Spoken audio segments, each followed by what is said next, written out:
Hello, and welcome to Making Creativity Pay, the podcast where we talk to people in creative industries about how they promote and market their work. I'm Dan Barnett. On this episode I spoke with Martha Pailing, whose show Chat Shit, Get Hit is on at Soho Theatre on 5th and 6th of February. We talk about developing the show over a number of years and the importance of Arts Council funding. We also talk about her Fringe experience, working with the team behind the scenes on her solo show, as well as the differences between spoken word and stand-up. I started by asking Martha to give a quick introduction about herself. So my name is Martha Pailing. I'm a spoken word and performance artist. So that means that I kind of mainly write, make, perform solo work, but that's not always the case. My work kind of is quite often a collage of real life happenings in the world, in my own life, but also absurdist stories. And I'd say my work is kind of the foundation is grounded in looking at retaining and keeping a kind of vulnerability and a softness in what is quite, at the moment, very a brutal and relentless world. Saw on your Instagram you posted probably about a week ago now a little clip of you doing stand-up where you say you're not really comfortable doing stand-up, which, as an outsider kind of feels, I kind of get it, but it feels a bit weird that, you can stand and do spoken word for an hour, Yeah. but you don't particularly feel overly comfortable doing stand-up. I mean, what to you is the difference and kind of where do you kind of feel comfortable and not comfortable? Yeah, of course. Am I allowed to swear in this or not? Oh, yeah, I mean, the show's called Chat Shed, so Okay, it's great. Can't believe you fucking brought up that fucking bit of.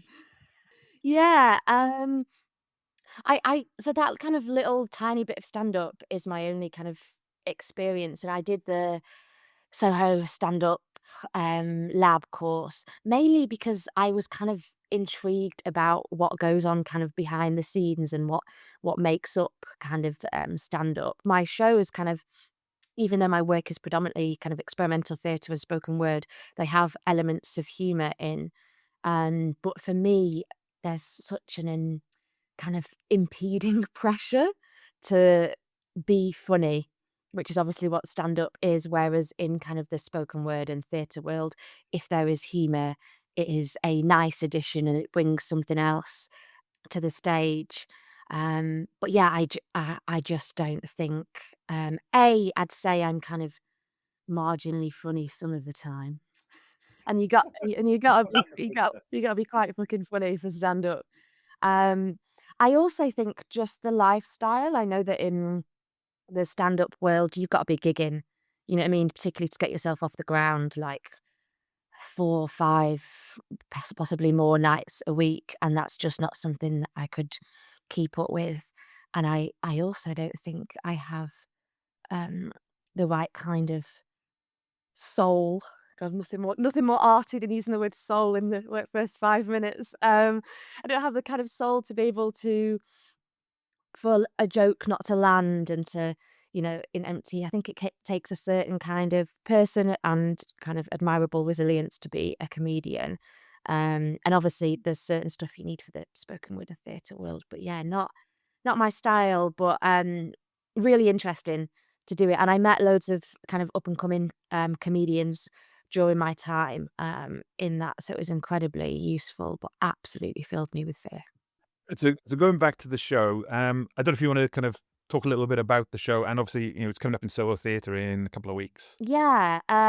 So this show is called Chat Shit, Get Hit. And it's an amalgamation of spoken word, humour, football chants, bit of live art, bit of theatre. And it's a bit of a deep dive into women's rage. So the show kind of explores how it fuels, how it festers, and how it is swallowed by women.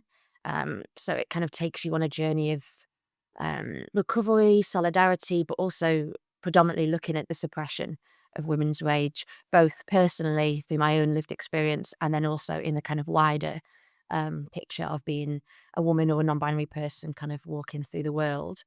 I've been working on it for a couple of years, on and off, but this year I made it to the Edinburgh Fringe for a whole month at Summer Hall, which was incredible.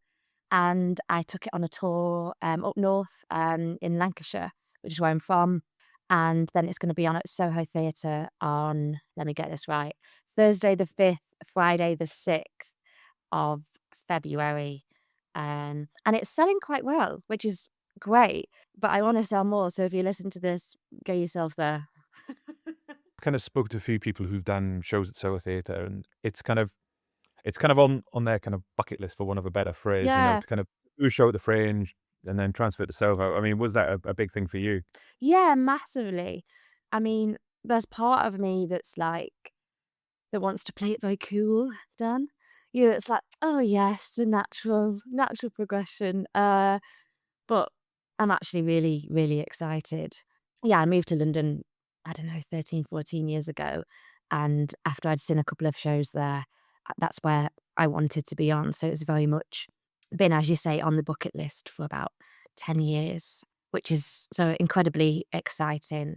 And I got there, it's worth saying as well, and I don't know if you know this, but my partner is the Soho Theatre Walthamstow programmer, and so there Okay. feels a little bit of, I feel like I have to almost justify myself some of the time for people that know that in my world. We've been together for several years, and I applied for Soho Rising and have wanted to, be on that stage for many, many years. Let me tell you, going out with someone and giving blowjobs, it's not the straight it doesn't get you there, unfortunately. You heard it here. Just got to make some really good shit and be on their radar and get some good reviews and then like it. So I feel like I almost have to add a disclaimer, but I feel quite proud because there have been moments, in the relationship of myself and my partner where I could have got a bit more of a leg up, but I was really determined that if I'm going to be on that stage, I want to be there because I have some kind of merit and it's warranted versus nepotism, I suppose you'd call it. So yes, the shows Chat Shit Get Hit. I mean, I think like I said, I mentioned to you previously, it's not the biggest expletive in the world, Mm. but does it cause problems anywhere?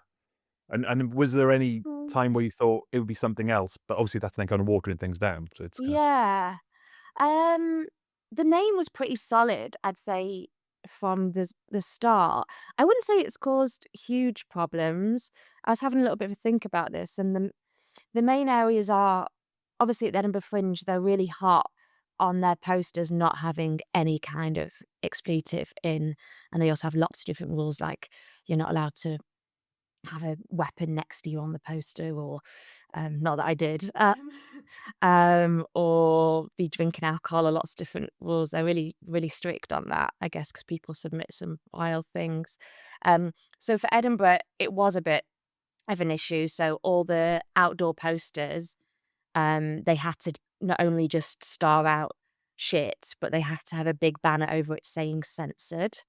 Um, and they were really specific on how much of the word had to be covered. So me and my kind of poster designer, we went back like and forth several times saying, is this covered? And they're like, oh, can you pull it very slightly over the T a little bit more? And we're like, you can't see any of the word at all.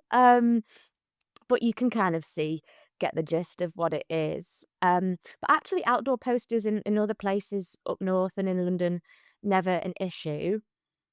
The only other time it's a bit annoying is even if you put chat shit and you star the shit, it sometimes registers as spam in people's inbox because it's got a swear word in the, what's it called, subject line. Um, so that was a bit annoying for my producer who had to make sure that we're finding a different way and using abbreviations when we're sending emails out because people we were following up saying, have you got this? And they were like, no, I haven't got anything. And the emails were going to spam and junk because it flagged anything that had a swear word in. But that was kind of behind the scenes versus artistically, I suppose. There were times when myself and my director, Ursula Martinez, we she was like, I'm not sure about the title. And I said, oh, I feel pretty close to it because of, X, Y, Z. She said, what about this? And it still had a swear word in. I can't remember what it was. Fuck it or something this. I was like, I don't like it. And then she'd come back and she'd be like, I'm just not sure. And I was like, we're not changing the title. And she was like, okay, heard you, heard you. And then I met another artist and stuff the other day, and he was saying, yeah, I'm thinking about working with Ursula, and she's trying to get me to change my title. And she said that you really went in on her about changing the title. that time. But we have a very good relationship, so we can be very honest with each other. Yeah. Yeah. I was gonna ask about that, and that, it's a solo show, Mhm. but and when you kinda look at the credits on Soho Theatre, it's very much more of a bigger team around it. I mean, what do the other people bring to the show? Yeah, absolutely. I mean, the show would be a pile of shit without the amazing team of women and non-binary people behind the show. So we have to list off Ursula Martinez as director, absolute legend in the game. Annie Siddons on dramaturgy, Lily Dorford, now their surname is, on technical design, Moa Johansson on costume design, and then Jenny Gilver on producing the Fringe and also the Lancashire tour. And I just think it really does take a team to make a good solo show. I know there are some incredible artists that kind of have limited to no teen, for example, recently saw Natalie Palamides. And I know I don't think they had a director and stuff on the show, but for me, it's kind of crucial to be working with incredible people. And also, what was amazing is Annie and Ursula are a little bit older than I am. I'm in my 30s, and I won't say their ages, but they're a little bit older. So they really brought like a true wealth of experience. They brought precision. Ursula is so precise. She's absolutely brilliant. So, um, there's times when we'd spend like half an hour on the walk between the mic and the chair, which is like, surely you just walk from A to B. But the show is so stripped back, and we're trying to work with a performance style that is kind of like performative, but not fully theatre. So it's kind of elevated. So we practiced getting kind of the perfect walk. So when you see kind of a sharpness on the stage, that's not through, just me in the rehearsal room going over and over again. It's being kind of really meticulous with the staging and the direction. Yeah, and they also offered a kind of safe space. The work is quite personal. So there were times when the three of us spent a lot of time in the space pulling apart the work, kind of stripping it back. Particularly, we did a work in progress kind of R&D back in 2023 and then came back to it again in 2025.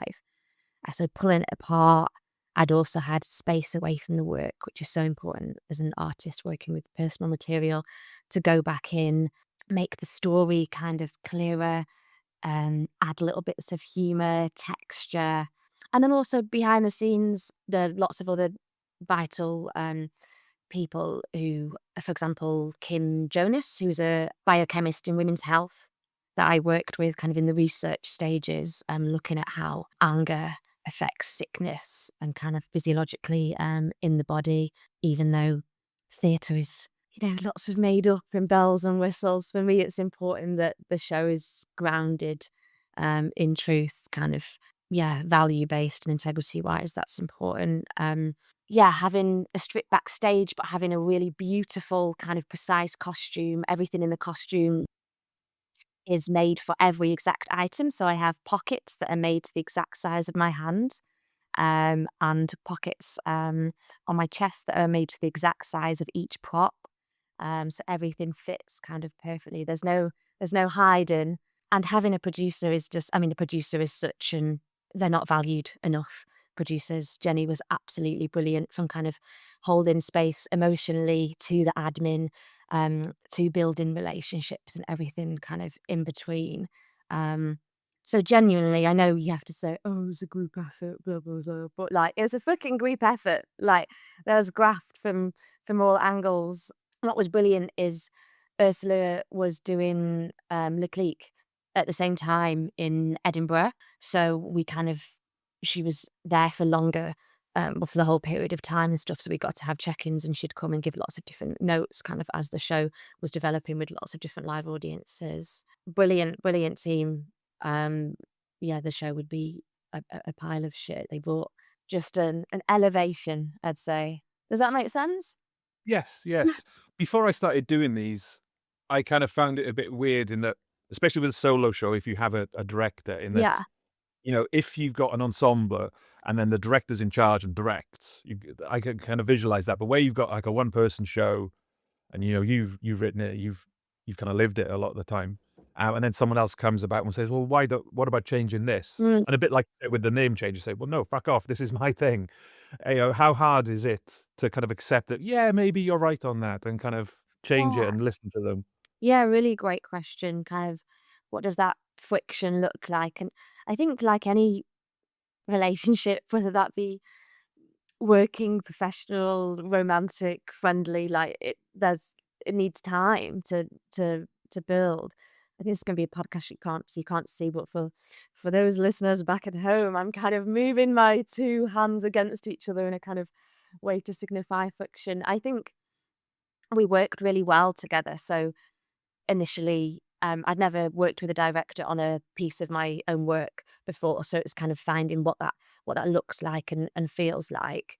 Um, but I also massively respect the work and who Ursula is, so I was very open to listening to lots of suggestions.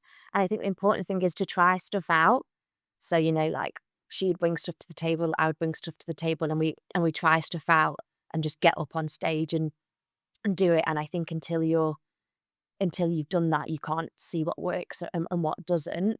Yeah, of course, it took time to build a kind of director, writer, performer relationship. Um, but Ursula's quite direct sometimes in giving kind of direction feedback, and I'd say I'm quite direct as a person, so it worked quite well. So what that might look like in the room is her saying, "Okay, can we try let's do this. This doesn't feel right. Let's try this." And I'd be like, "I really like that bit as it is, but I'll try it. Yeah, fine." And then tried it, and she's like, "Okay, can you do it again, but a bit more like this? Can you do it again, but a bit more like this?" And I'd be like, and then I'd literally say something like, "Oh, fucking hell, Ursula, this is fucking exhausting. Do we need to spend as much time on this?" And she's like, "Yeah, I think." And I was like, "Yeah, you're right." Or no, and then or I'd say, she'd say, "To try this," and I'd be like, "That's fucking ridiculous, but yeah, let's give it." So I think just the honesty and the humor. I think humor is a so important kind of in those spaces. So we built a rapport where we were able to be really honest and curious, which allowed for that perfect balance of experimentation and trying, whilst also, dare I say it, quite a lot of joy in the space and not kind of having that tension that sometimes exists, like, "Oh, that I don't want to do that, but that doesn't feel right," in just being like, "I'm not sure, but maybe I'll try it," and fuck off, that's ridiculous. Really, really worked well and allowed us to both know where we stood in the space. Maybe she'd say different. Yeah, if she ever heard this and she listened to it, she might say, fuck knows. But yeah, I'd be intrigued actually to hear what she thought. Yeah, humor and honesty, I think, is how it works. So yeah, God, don't work with me if you don't want to be told to fuck off, but I'll try it. Yeah. We were kind of comparing a bit with stand-up earlier. So, if you're taking a stand-up show to Edinburgh, you can do 10 minutes here, 10 minutes Mm. there, little half hour. You can build it up. But with a show, with spoken word and theatre, how hard is it to kind of build that kind of stuff up in front of an audience pre-Edinburgh? Yeah, so kind of you're asking about the process of like the slowly building without testing as much, would you say? Yes. Well, no, yeah. So you might work with the director or whoever, but in terms of an like a stand-up might do it 3 times a week Yeah. for 3 months beforehand. Whereas I'd imagine for your show, that's harder to do in front of an audience. Yeah, absolutely. I do I do think it's so important to try and test and play in a with a live audience with spoken word and theatre as well, but obviously there's less spaces. If you want to test out 5, 10, 15 minutes in certain nights, you could do it five nights a week. But I did an R&D back in 2023 with some Arts Council funding, and that allowed me to try, because there's bits of audience interaction in there that you obviously need a live audience for, and also the responses were very different in London to up north. Very surprisingly, um, up north, people people like properly just got into it and were more playful. Whereas in London, people were a bit more self-aware of kind of getting it right and not coming across as un-PC, or, like people were a little bit more, gosh, I had a show where, in the initial stages, I got the audience to shout, um, the initial, I think the ref's a cunt and his wife's a slag, um, in football chants. And yeah, there was one or two women who refused to say the word slag kind of out of principle, even though part of the joy of it is that it's ridiculous and it's misogynist, and that's part of it. But people didn't want to get it right, and the principle's kind of there. But then up north, people were like, "Yeah, she's a fucking slag." You know what I mean? There's an openness that I think, when you're down here in London, there's you're shrouded a little bit in wanting to be right and be okay, and I'm definitely guilty of that. And I'm not saying we shouldn't be careful and clever and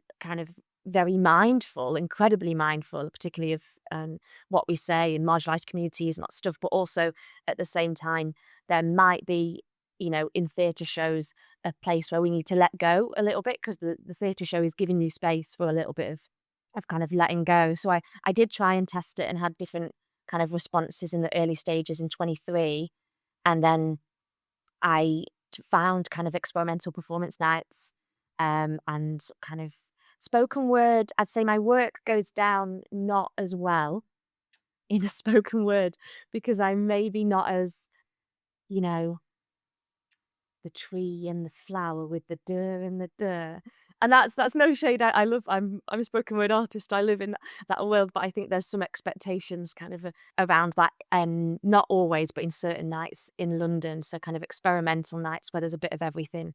I tried stuff out, in your face stuff and different bits, and that was, it's absolutely vital.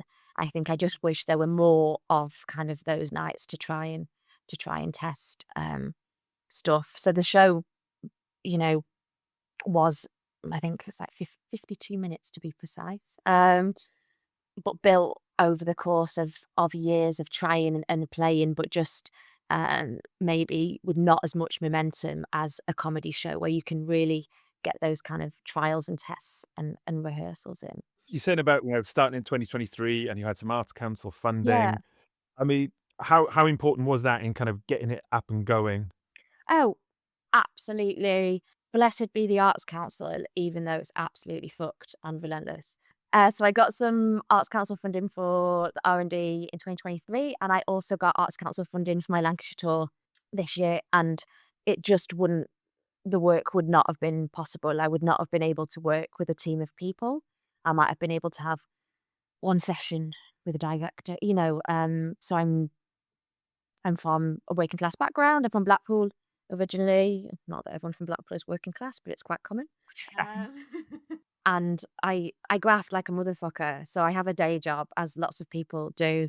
I work in social prescription, if you know what that is. It's like, so I work in community art. So people are referred to our community centre from GPs and mental health organisations, and I kind of integrate them into a community and connect them with art in order to improve their isolation, mental well-being, physical well-being. So I have kind of an arts related but different job in the day, and then I work that part-time, and then I had to have my artistic practice as well.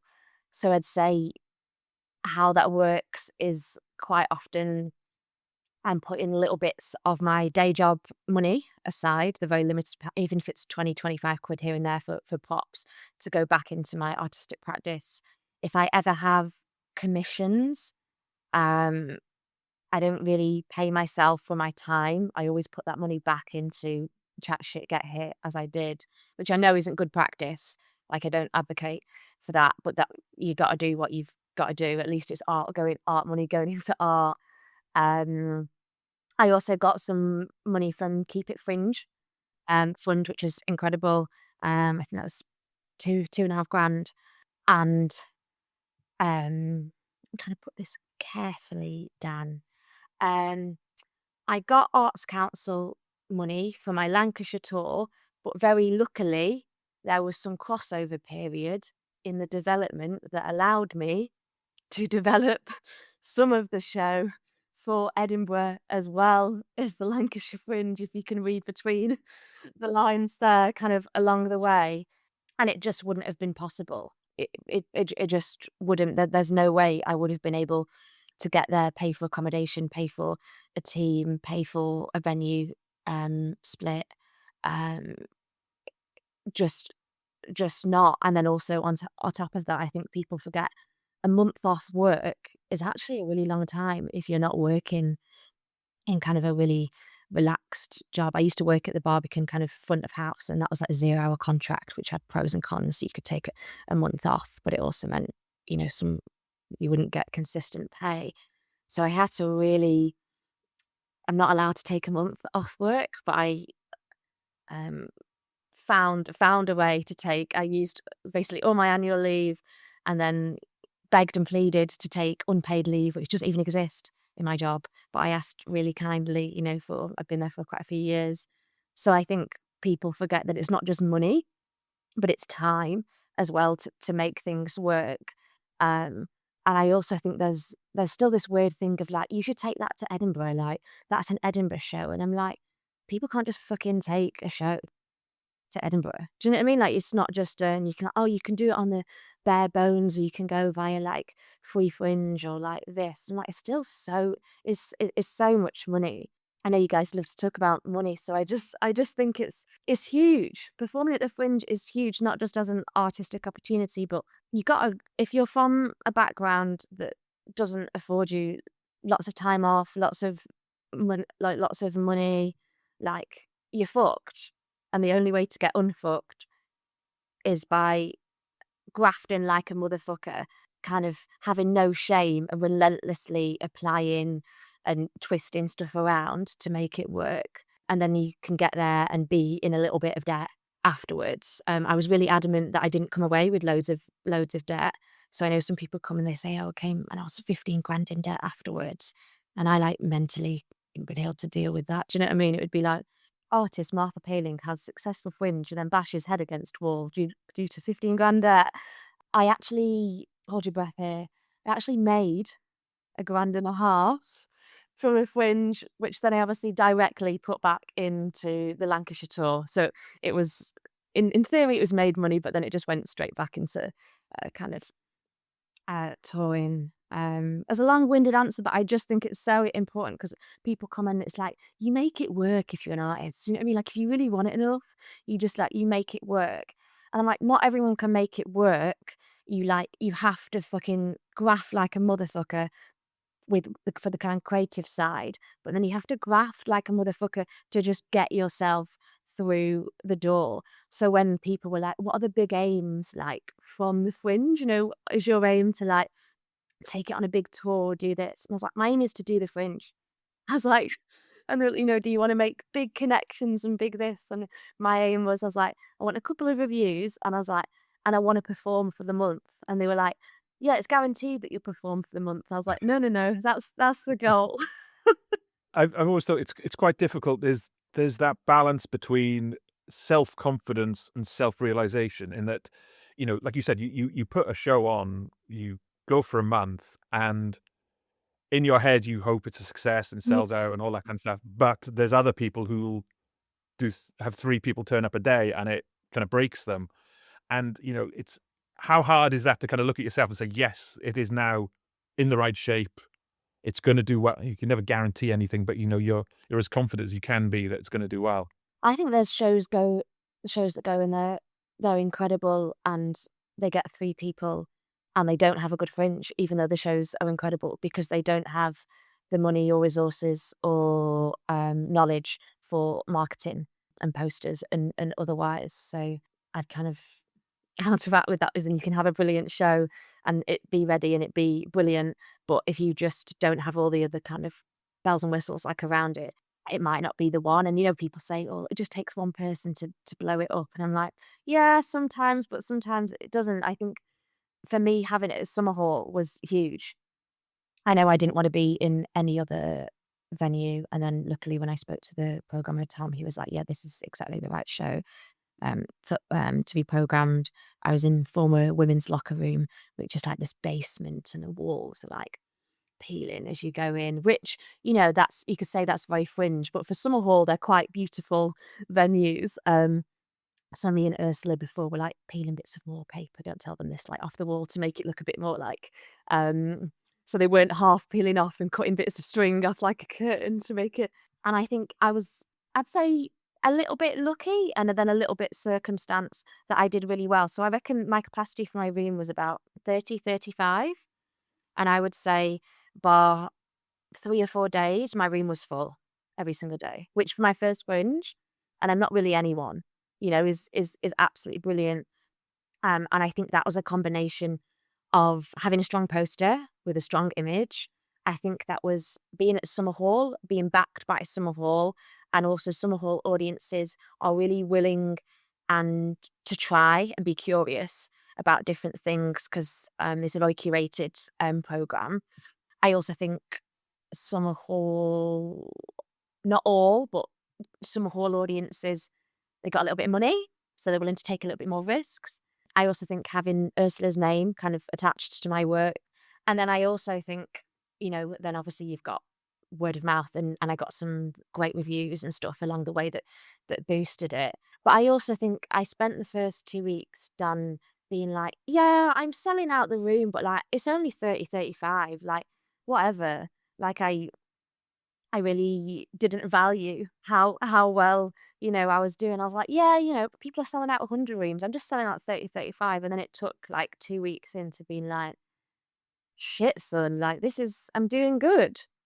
This is really great for a first Fringe to have 30 plus people the majority of time in a space. So I think you get so caught up in the comparison game that actually to take a step back. But yeah, I suppose to answer your question, I don't always think there is a direct correlation between quality of work and audiences. I think sometimes if you've not got the venue and the team and the marketing and other stuff around, you can have an amazing piece of work that just won't get seen, and that's shit. But that is unfortunately the way that the Fringe is built. Yeah. Yeah. You mentioned the poster there, and yeah, it's a great photo and everything. I've often thought that kind of if you're doing flyering at the end and you're hiring someone or anything else like that, you've almost kind of left it too late. It's probably, an ideal world, you'd have money for everything. But if you're going to put it into something, probably poster is probably the thing that, spend a bit more on a good photographer, good design, Yeah. and it'll pay off. Yeah, I do think you're right there because and that yourself when you walk around the Fringe and a poster pops out and you've never even heard of that person, but you might be interested and you like kind of the poster. We're for the most part quite visual people. The photo was taken by Matt Crockett in 2023, actually using some of my R&D funding to get really strong photos, which again is a complete privilege to have that money and to be able to have that photo shoot. Yeah, a really strong image kind of holding the kettles on either side with that kind of steam coming out. And then my friend who's a designer designed the poster, Leanne Yin. She was paid though. Important to pay your friends even when they work in the arts.